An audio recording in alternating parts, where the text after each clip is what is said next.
moment you're under arrest for attempted murder, okay? Nothing wrong, mate. Okay, I understand that. Can I have some of that, It's please? murder now. Just rotate your wrist back up. She's my witness and I'm her witness. That's our baby, mate. And you're accusing us of that? Really? Yeah, I'm happy. Do you want your hood back up? Yeah, please, Great. mate. Sorry. It's alright. Can I at least get my kid and girlfriend a kiss? I think not at the moment. Please, As I've already explained to you, given the offence, please. I don't want to allow for any cross-contamination or anything like that. I get that. You're still here with each other. You can talk to each other. I would advise against that, but not at the moment. No, you want to shoes, you my shoes. Please. I would say no. Really? No, not at the moment. That's pathetic, mate. Right. We're going to go. Yeah. Oh, come on, Emmett. I haven't got the keys. I love Shannon, you. go on. That video that you saw is the arrest of somebody who I'm going to describe as a piece of shit. Strong for the start of a video. You know me, I do like to contain my judgment, usually till the end, but not in this case. Also, I appreciate I'm in a different setting. It's because I'm actually recording my podcast in Italy and therefore I am outside currently, but I didn't want to let this one slide, guys, because it's absolutely stomach churning on every single level. And also, it's one of those cases where you just think, how has this happened? How has this played out? How are we dealing with a 2-year-old premature baby being murdered in the hospital by an apparent primary caregiver? Let's use those words very loosely, because any man who can murder their baby in such a brutal fashion in a hospital that's actually meant to be caring for that premature baby is mind-blowing. It just is hard to wrap your head around. And like I said, we're dealing with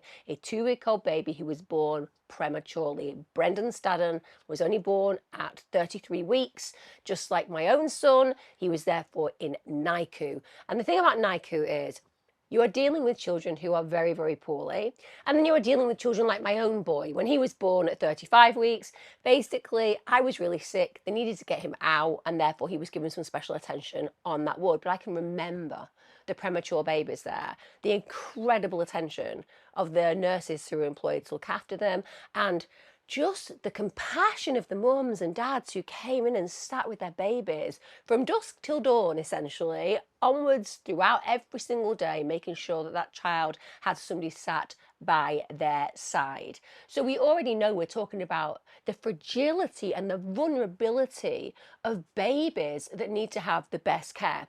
So ask yourself this: how the hell does an apparent father, my God, I'm going to use those words very, very loosely in this case, get to actually go in and murder that baby whilst in hospital? This is why I had to jump in to cover this case, because it really does beg a belief on every single level. So like I said, let's go through the details of the case that I know. I will tell you the actual sentencing, as in the years he's going to spend in prison, have not been decided yet. That's going to happen in October. I will add in the description when that occurs. But with respect, can we please make it a sentence of eternity? Preferably from the immediacy, with him burning brightly in hell. Just going to throw in my own tuppence worth right now.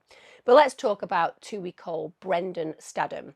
He was born, as I said, just at 33 weeks. He was a child who, to all intents and purposes, the wider family were very excited about. And yet, suddenly, he is literally discovered by nurses lying cold in his car after the mother, in this case, has alerted them. Now, bear in mind, at the time of his death, he was said to weigh less than a couple of bags of sugar. Therefore, he was quite a fragile baby. He'd fought, of course, very hard since the moment that he had been born. Now, as the staff rushed to resuscitate him, and this is, of course, something that staff in NICU units are absolutely au fait with. Unfortunately, this is something they'll have to do because babies that are born prematurely do often need resuscitating. But when they arrive to do that, it's clear from the get-go they're not just dealing with a child who's stopped breathing. They're dealing with a child who has the most catastrophic injuries that you can imagine. Let me just put it like this. Experts would later say that the injuries that that beautiful little baby boy had sustained was very similar to a multi-storey fall. So imagine a multi-storey car park and somebody falling off that.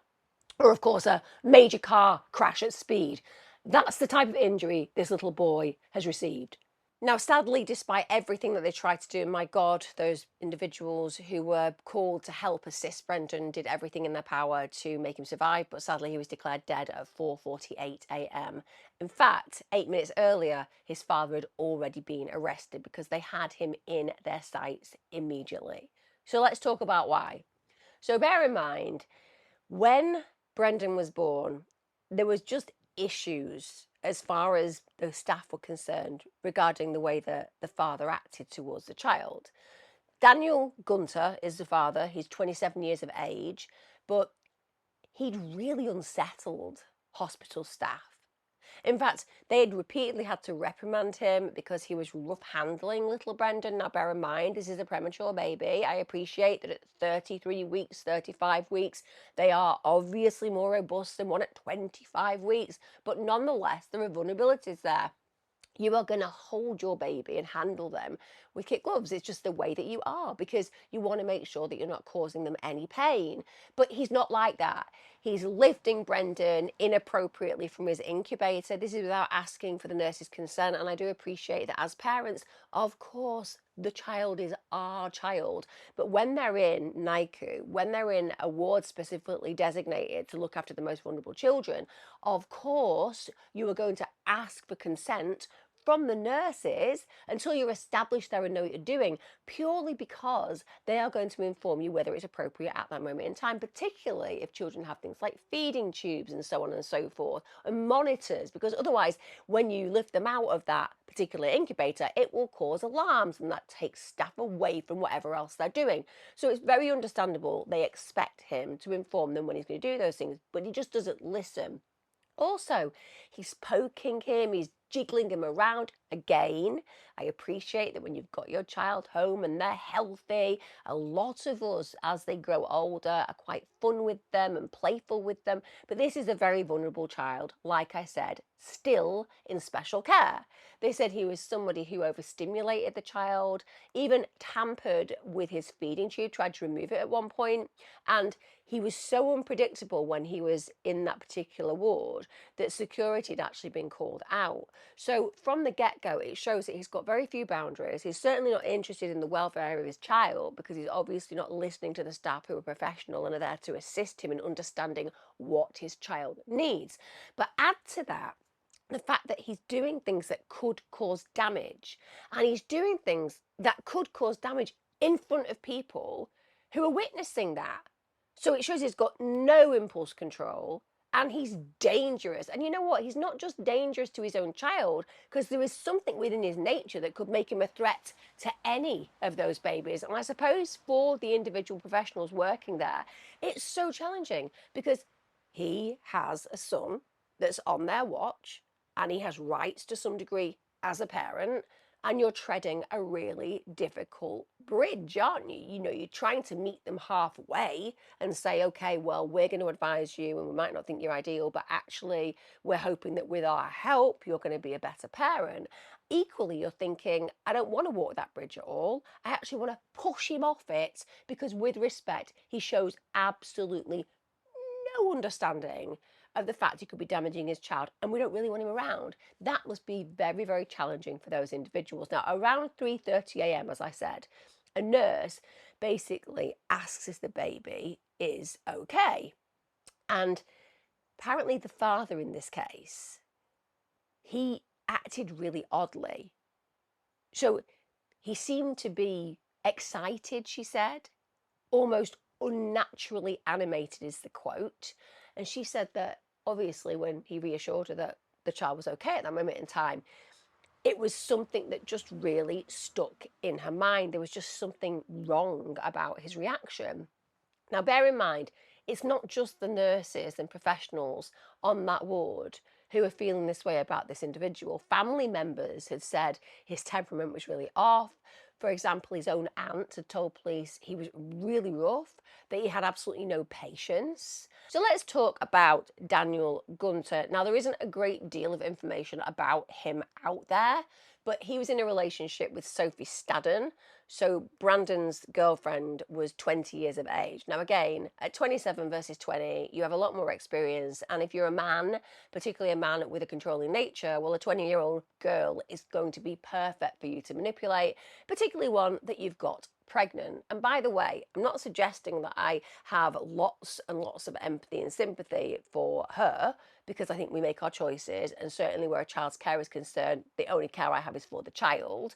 But nonetheless, you can see that 7 years when you are 20 is a lot to go through. So she has a lot of growing up to do. Now, they both lived together in temporary accommodation. It was in a converted pub in Somerset, and their lives were already coming under the scrutiny of social services. There were a lot of concerns. Now, a lot of these concerns centred in particular on Sophie's vulnerability. She was somebody that was considered easy to exploit, very vulnerable, an individual that you could control, and clearly, having gone through a pregnancy, that makes her more of a target, because what we know about women who are pregnant in abusive relationships is they're more likely to encounter violence whilst pregnant. And part of that is because it immediately incentivizes the fear for the female, because she's meant to protect this baby and she's getting attacked by a partner. So the partner likes that. A predator really enjoys that fear. They enjoy seeing that person struggle even more, because it ups the ante on their level of power, even though for the average human being, it's so distasteful to imagine you could enjoy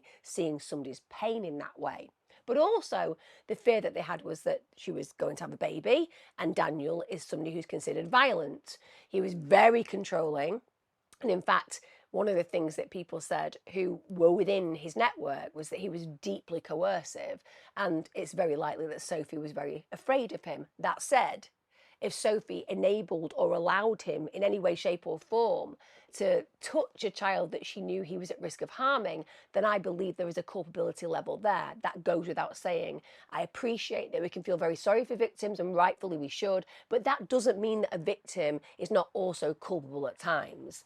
Now, one of the things that we know is that she was somebody who basically wouldn't speak unless he told her that she was allowed to. So we're not just talking about your general coercive experience with a partner, which is awful. We're talking about the very extreme coercion level. He would apparently dictate what she ate. He would dictate who she could see, her finances, whether she was allowed to spend money. He'd dictate whether she was allowed to smoke. And he would also remove her technology from her, so he'd take her phone from her, and then he'd pretend to be her in text messages to people that she knew. So clearly a very suspicious and paranoid individual who likes checking her phone, but also likes to basically control the relationships that she has in her life. So like I said, a very extreme level of coercion. Years earlier, before this particular crime, he had received a police caution for battery. The reason for this was he'd assaulted a previous partner, so he's got a history of this. And of course, this shows immediately he's got this predisposition to aggression, and I would say specifically towards women. Because bear in mind, these men, these perpetrators, they're huge cowards. They don't go for somebody their own size. They don't go for another man, because that could actually lead to them being beaten up and harmed. They go to vulnerable women who they can control physically, emotionally, socially, and financially, because no matter who you are as a female, it's very hard to overpower a man physically. In domestic settings, that's why women are far more at risk of violence. Now, at approximately 4 a.m. on this fateful day, Sophie noticed that Brendon felt cold, apparently. So let's just put it into context. We know that the apparent father, the perpetrator in this case, had at 3:30 been asked whether Brendon was okay, and it seemed kind of agitated but a little bit excited, and that nurse had felt that there was something a little bit strange. But half an hour later, apparently Brendon is cold. Now that demonstrates there has been a period of time between this little boy dying and staff being informed that something was wrong. So the nurse comes over, discovers that indeed this little beautiful baby is cold, and then all hell breaks loose, because the nurses and doctors are just desperate to try to revive him. As resuscitation efforts are going on, guess what Sophie and Daniel Gunter do? Just imagine where you would be in that moment in time. Now, I appreciate everyone responds different to trauma, but just put yourself in that position. Doesn't matter whether you've had a premature child, doesn't matter whether you've never had a child. The reality is we all know what it's like to feel highly protective of somebody that we love. Now, if you were in a scenario where somebody that you adore is being worked on by medical staff, you are going to be frantic. The psychology of that moment is to just stand there. Yeah, you might be in shock, you might be silent, you might be hysterical, you might be begging and pleading. These are all very normal reactions. I'm just going to throw it out there. Not really the normal reaction as far as I'm concerned, to go, do you know what I'm going to do as my child is being worked on in this situation where they're clearly gravely ill? I'm just going to pop outside for a fag. Why? Well, I need a cigarette. Why? Well, it's quite stressful, isn't it? Watching other people care about my child. I mean, I could care about my child, but I think my needs are more important. So I'm just going to pop outside. I'm going to have a cigarette. I don't know, maybe I'll get myself a Diet Coke and a Mars bar whilst I'm there too. I kid you not, guys. They literally left out of that ward where their baby had people trying to save his life, and they went to smoke a cigarette. They didn't even come back in. They didn't ask for any updates about their beautiful little boy's condition. They just crack on outside, you know, having cigarettes, chatting, doing whatever these kind of absolutely inhuman human beings do. And you see, this is why I'm going to struggle with the mother in this case with respect, because she absolutely knows the mark of the man. And yet in the moment where her little baby boy is desperately ill and dying, her main priority is having a fag with him. And some people will say, well, that's coercive control for you, Emma. At the end of the day, she does what he says. Let me tell you, if there is a moment for escape, a point where you can leave a relationship, it's when you know damn well somebody has murdered your baby on your watch, in this case, this man, and you can walk back in and absolutely know that he's not going to be anywhere near you because he's going to be locked away because of your testimony. You don't leave the ward. You don't choose the man. You make absolutely sure that your child, whether they live or die, knows that your presence was with them. Now, the police are, of course, called, and they actually arrest both Daniel Gunter and Sophie immediately. And when that happens, he actually says to the police, she's my witness and I'm her witness. Promise me we stick together. I kid you not.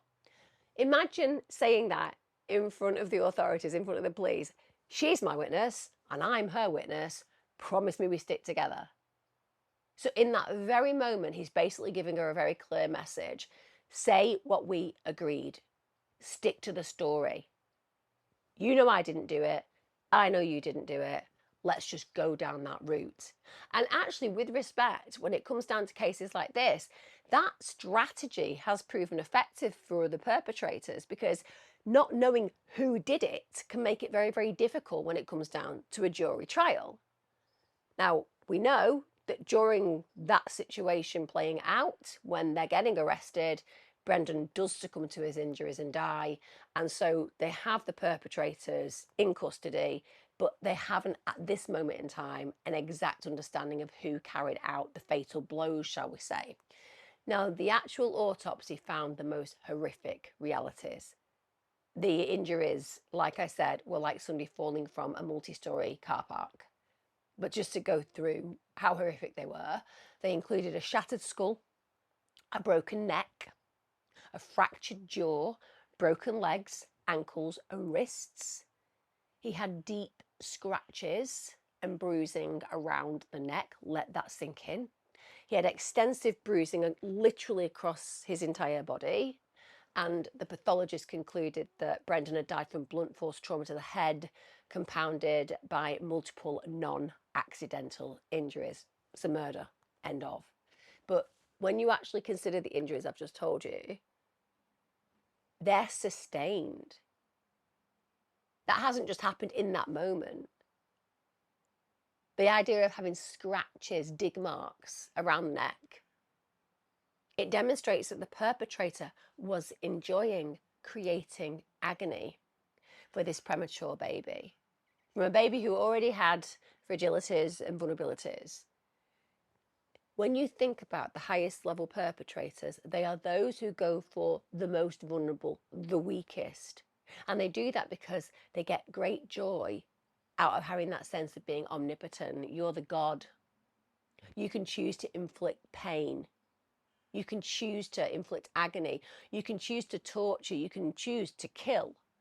And the ego within you, within your nature, says you have a right to do whatever you want, in particular, if it's your baby, because it's property. Just like she, his partner, is his property. That's the way he views her.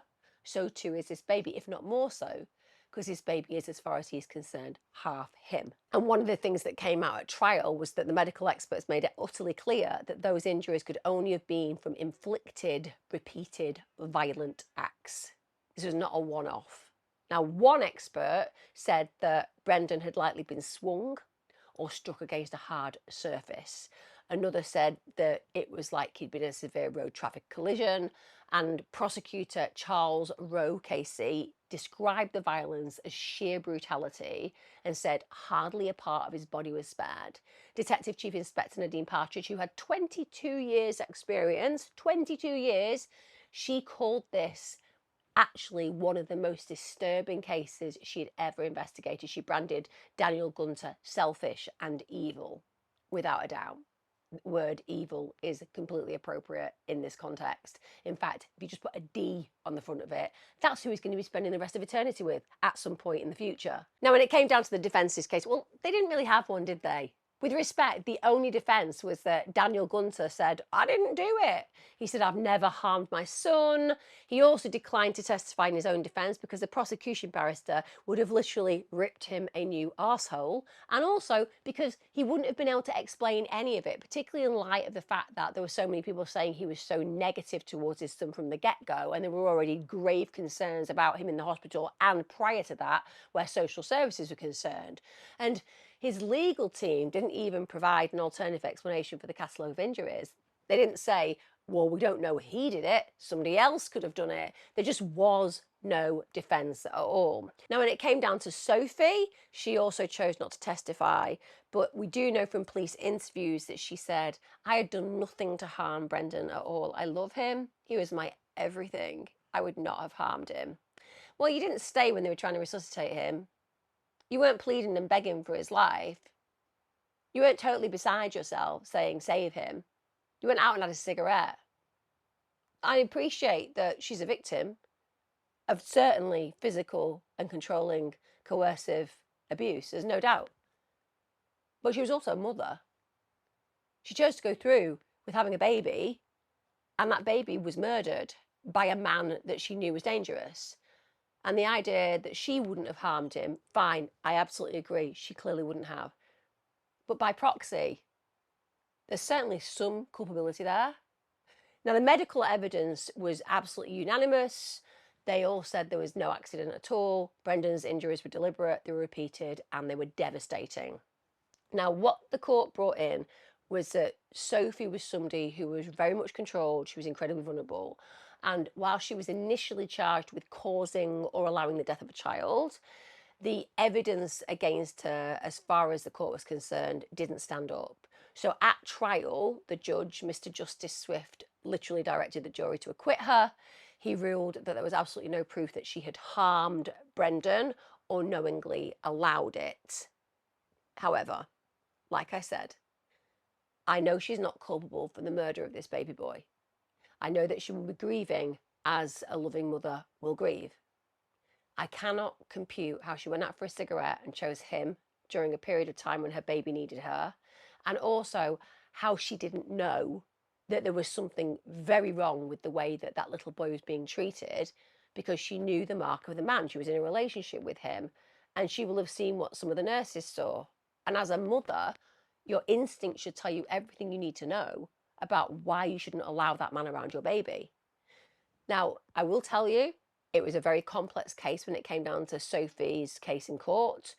They basically were told that she was living under coercive control, with Daniel Gunter literally dominating her life, and that she was somebody who just couldn't oppose him, and that her behaviour, so leaving the ward with him when Brendon was being resuscitated, it basically painted her as passive and, yes, complicit, but nonetheless not criminally responsible. So with respect, that's just a fancy way of saying exactly what I've just said to you. Passive, even complicit, but not actually the one who carried out the killing. So she emerged from the trial legally innocent, but emotionally her role has raised very difficult questions. So was she a victim trapped under the shadow of coercion? Or was she a mother who simply failed to protect her premature baby boy? And I would say, yes, she was a victim, and absolutely 100%, she failed horribly to protect that baby boy. It's a fancy way of saying exactly what I've said to you with my thoughts. Yes, my thoughts may come across as more judgmental than that sentence sounds, but that's exactly what's being said there. Basically, you had a choice, kid. You could have stayed and protected your little boy by making sure that man didn't get his hands on him. You could have stayed when they were trying to resuscitate him. You chose to go for a cigarette. And the idea of passivity, well, if passivity is something that leads to death and you knew there was a possibility of that, then there was complicit, absolute complicit action there. And that's something that I feel is pretty unforgivable. We get to the 24th of July 2025. This is after a 3-week trial, and that 3 weeks involved the most harrowing evidence. Daniel Gunter at this point was found guilty of murder. Sophie Staddon, as I've said, she was found not guilty. When that actually happened, one juror broke down in tears. They were absolutely devastated by the information that they'd had to witness, the pictures, the story, the lack of care and compassion. Daniel Gunter, by contrast, just showed no emotion whatsoever. And guys, I know it's not okay to judge somebody on the way that they look, but if I were to imagine a psychopathic violent killer, look up his face. It's as simple as that. In any picture, he just looks like somebody that you would be terrified of. I would not want to meet him walking down a dark alley. Now, from the public gallery, Brendon's grandfather, a guy called Simon Gunter, who obviously is one of Daniel Gunter's family, he addressed the court, and his words are just so emotional. He said, "Brendon was so tiny, but so beautiful. We will never see him take his first steps, never hear his first words. He was robbed of a life, and we were robbed of him." If only Daniel Gunter had inherited, I don't know, a small iota of compassion from the grandfather in this case, there would have been hope for that beautiful little boy. And how frustrating. This demonstrates the kind of mindset of a predator like Daniel Gunter. There were family who would have supported him. There was a mother who's totally inept in many levels, but she obviously wanted her child. She was present with her child, and she had that stolen by her partner, but he could have left her and she could have carried on her merry way as a single mother. This is about a predator who is so convinced of their rights. It doesn't matter about rules and regulations and laws of the land. What matters is their perceived rights. My baby, my property. If I want to dispose of that property, I will do that. And there is nothing that you can do about it.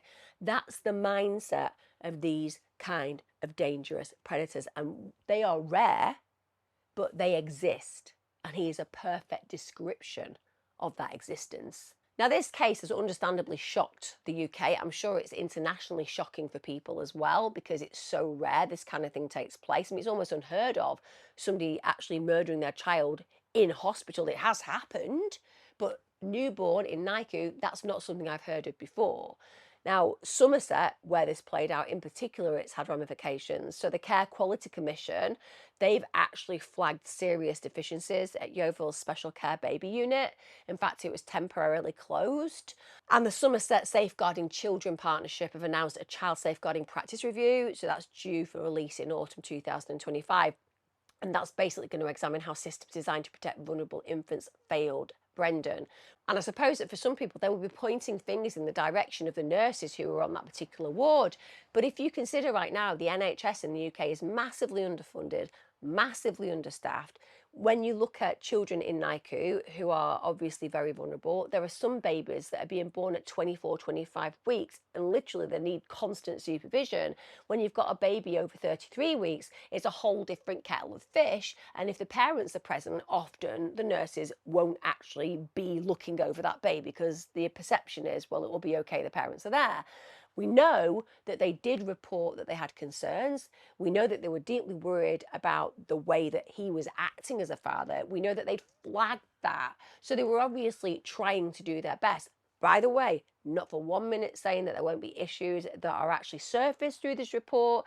There'll be the classic lessons will be learned, but I think it must be very challenging right now to be one of the nurses who was present at the time when Brendon was killed.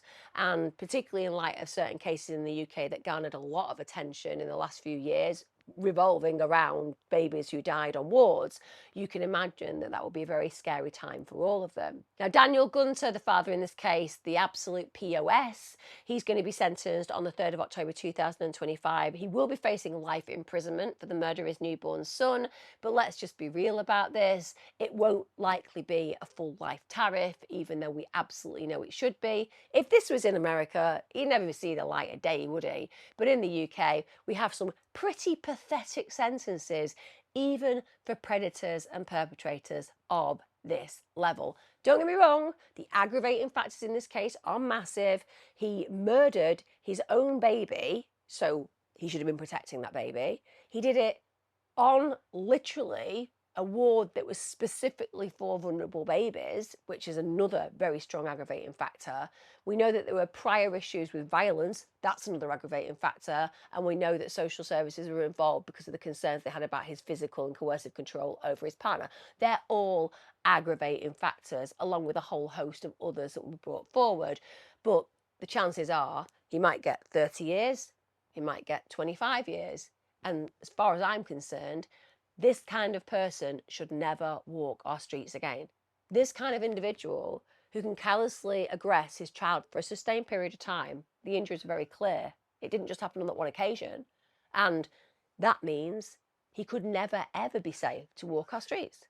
The only way he can be safe to walk our streets is if he's no longer able to walk and literally cannot move from a chair because he's so old, potentially.